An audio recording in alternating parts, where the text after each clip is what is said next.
ভারতের হিন্দুত্ববাদী নেতা নরেন্দ্র মোদী, ভারতের এই প্রধানমন্ত্রী, তার এক্স হ্যান্ডেলে আমাদের 16ই ডিসেম্বরকে এমনভাবে তুলে ধরলেন যে এটা মূলত ভারতের বিজয় ছিল। ঠিক একইভাবে ভারতের বিভিন্ন টেলিভিশন মিডিয়াতে, বিভিন্ন সোশ্যাল মিডিয়া অ্যাক্টিভিস্ট এমনভাবে 16ই ডিসেম্বরের কথা উল্লেখ করছে যে আমাদেরকে তারা একেবারে উপহার দিয়েছে, বানিয়ে স্বাধীনতাতে আমাদেরকে দিয়ে দিয়েছে। আমাদের মুক্তিযোদ্ধাদের ত্যাগ, আমাদের স্বাধীনতার যারা মূল রূপকার ছিলেন, তাদেরকে বেমালুম ভুলে গেছে ভারত। সেখানে আমাদের নেতাদের ভূমিকা, আমাদের স্বপ্ন, বাঙালিদের স্বপ্ন, এই সকল ব্যাপারে বেমালুম ভুলে গেছে। আমরা যে পশ্চিম পাকিস্তানিদের বিরুদ্ধে 1947 সালের সাথে সাথে সংগ্রাম শুরু করেছিলাম, ভাষা আন্দোলন, যুক্ত ফ্রন্ট, আইয়ুব খানের বিরুদ্ধে আন্দোলন, 6 দফা, বেমালুম ভুলে গেছে ভারত। আমাদের বঙ্গবন্ধু, আমাদের ভাসানী, সিরাজুল আলম খান দাদা ভাই, আমাদের ওসমানী, আমাদের সৈয়দ নজরুল ইসলাম, তাজউদ্দিন, বেমালুম ভারত ভুলে গেছে। এটা ছিল ভারতের বিজয়। এত দরদ আমাদের জন্য ভারতীয়দের, এত দরদ। কেন এত দরদ ছিল কেন আমাদের জন্য? আমরা মানুষ এই জন্য? তা তো হওয়ার কথা না। যদি ভারতের সরকার বরাবর আমাদেরকে মানুষ মনে করত, তাহলে বন্যার সময় পানি ছেড়ে দিয়ে আমাদেরকে ভাসাতো না। ভারত যদি আমাদেরকে মানুষ মনে করত, তাহলে আমাদের বাংলাদেশের স্বাধীনতার বিরুদ্ধে এরকম অপপ্রচার করত না। ভারত যদি আমাদেরকে মানুষ মনে করত, তাহলে আমাদের সাথে ব্যালেন্স রেখে ব্যবসা করত, ট্রেড ইমব্যালেন্স করত না। ভারত যদি আমাদেরকে মানুষ মনে করত, তাহলে স্বাধীনতার পর থেকে আমাদেরকে গুলি চালানো বাড়িয়ে দিত না বর্ডারে, আমাদের ফেলানিকে আমরা কাটা তারে ঝুলতে দেখতাম না। ভারত যদি আমাদেরকে মানুষ মনে করত, তাহলে বারবার স্বাধীনতার পর থেকে বারবার তাদের অনুমোদিত পুতুল সরকার বসানোর চেষ্টা করত না। না, ভারত আমাদেরকে মানুষই মনে করে না।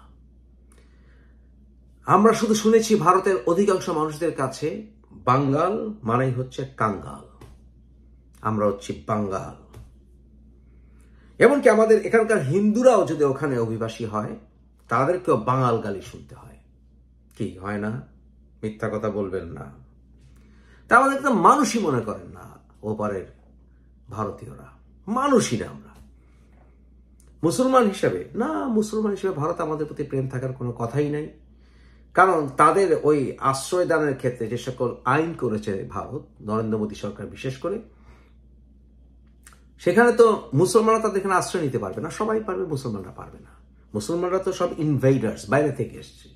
মুসলমান বাদশাহ হোক, মুসলমান প্রজা হোক, যেই হোক, হিস্টোরিয়ান, গবেষক, সব এগুলো সব ফরেনার, সব বাইরের মানুষ, সব আরব, তাই না? হিন্দুত্ববাদী তো সেটাই বলে। হিন্দু ধর্ম না, কিন্তু সনাতনী ধর্মের সাথে আপনারা মিলাবেন না। আবার সনাতনী ধর্ম আর হিন্দুত্ববাদ এক না। তাই মুসলিম হিসাবে আমাদের প্রতি 90% এই মুসলমানের দেশকে তো ওনার ভালোবাসার কোনো কারণ নাই। তাহলে আমাদের জন্য ভারতীয়রা কেন যুদ্ধ করেছিল? আমাদেরকে এত আদর করে উপহার দিয়ে স্বাধীনতা দিয়ে দিয়েছিল কেন? এত দরদ কেন ভারতের আমাদের প্রতি ছিল? কেন? অনেকটি কারণ আছে অবশ্য। 1971 সালে যারা আশ্রয় নিয়েছিল ভারতে, যে প্রায় 1 কোটি শরণার্থী, তাদের 80-90% ছিল হিন্দু। কিন্তু আমাদের বাংলাদেশি হিন্দুদেরকে পর্যন্ত তারা কয়দিন পরে ঝাঁটিয়ে বিদায় করার জন্য আন্দোলন করেছিল 71 সালেই। জানেন তো না? তা জানেন তো? তাহলে আমাদের হিন্দুদেরকে উনি এত ভালোবাসতেন না ইন্দিরা গান্ধী। স্বার্থটি ছিল অন্য জায়গায়। কি সেটা? কি এত ভালোবাসা, এত মহব্বত, আমাদেরকে একেবারে হাজার হাজার সৈন্যের জীবনের বিনিময়ে স্বাধীনতা গিলিয়ে দিয়েছে, উপহার দিয়েছে আমাদেরকে একেবারে ক্রিসমাস বক্সে করে। না, কারণটি অন্য জায়গায়। কারণটি কি এটা বলেন না কেন? যদি এটা ধরে নেই ভারত পাকিস্তানের যুদ্ধ হয়েছিল, তাহলে কারণটিও বলে দিলে ভালো। আপনারা তো আমাদের অবদান স্বীকার করতেই রাজি না। নরেন্দ্র মোদী গং। মতলবটি কি? আমরা যুদ্ধ করেছিলাম আমাদের মুক্তির জন্য, বাঙালির মুক্তির জন্য। ধর্মকে ব্যবহার করে আমাদেরকে নিষ্পেষণ আমরা মেনে নেইনি। আমরা হিন্দু, মুসলিম, খ্রিস্টান, বৌদ্ধ সবার সম অধিকারের জন্য, একটি সেকুলার বাংলাদেশের জন্য আমরা সংগ্রাম করেছিলাম। আপনাদের সহযোগিতা এসছিল কিছু, কিন্তু মতলবটি বলে দেন। আপনারা তো পুরো গ্লোরি নিয়ে যেতে চাচ্ছেন স্বাধীনতা। কেন? ও রেসকোর্স ময়দানে আমাদের ওসমানীকে ট্রিক করে আসতে দেন নেই এজন্য কারণটি কি? একটা ফটো সেশন করে আমাদের নেতাদেরকে আপনারা ওখানে রাখেননি কেন? এটা বলে দেন।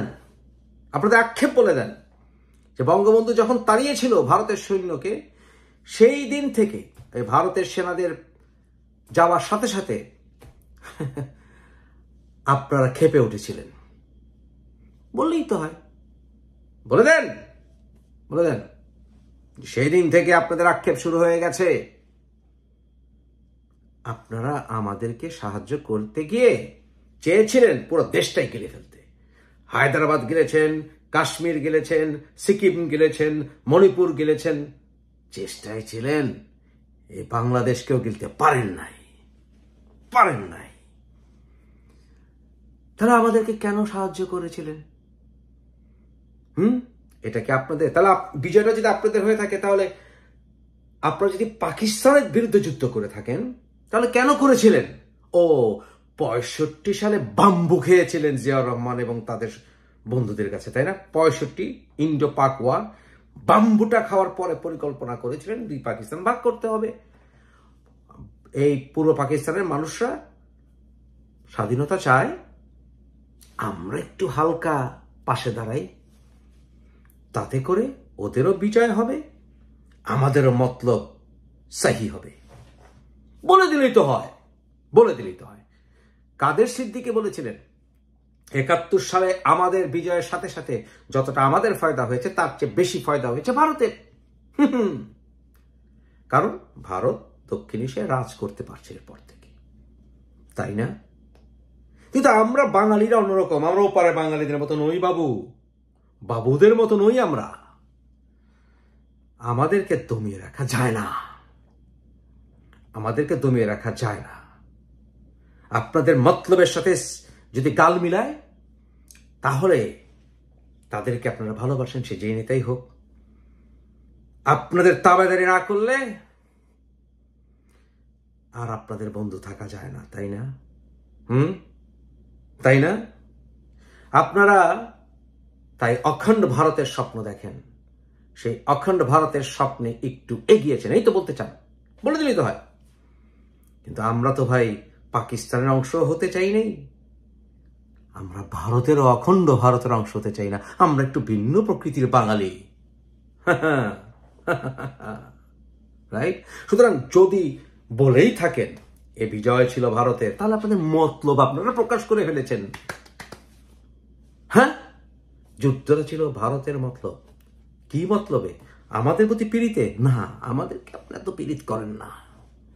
আপনারা করেছিলেন নিজেদের ধান্দাবাজিতে, নিজেদের স্বার্থে। আমরা করেছিলাম মুক্তির জন্য। আপনারা আমাদের মুক্তির জন্য করেননি। আর আপনাদের আমাদের পাশে না থাকলেই বা কি হতো? আমাদের মুক্তির সংগ্রাম আরো 10 বছর দীর্ঘায়িত হতো। 17 কোটি মানুষ চা চায়, তা যা আদায় করতে পারে। এখন টের পাচ্ছেন? ঠিক তখনই বঙ্গবন্ধু বলেছিল 7.5 কোটি মানুষ যদি কিছু চায়, কোনো দাবি করে, কোনো মিলিটারি তা দাবি রাখতে পারে না। শুনেছিলেন না সে কথা? আমাদেরকে দাবিয়ে রাখা পশ্চিম পাকিস্তানের পক্ষে সম্ভব হতো না।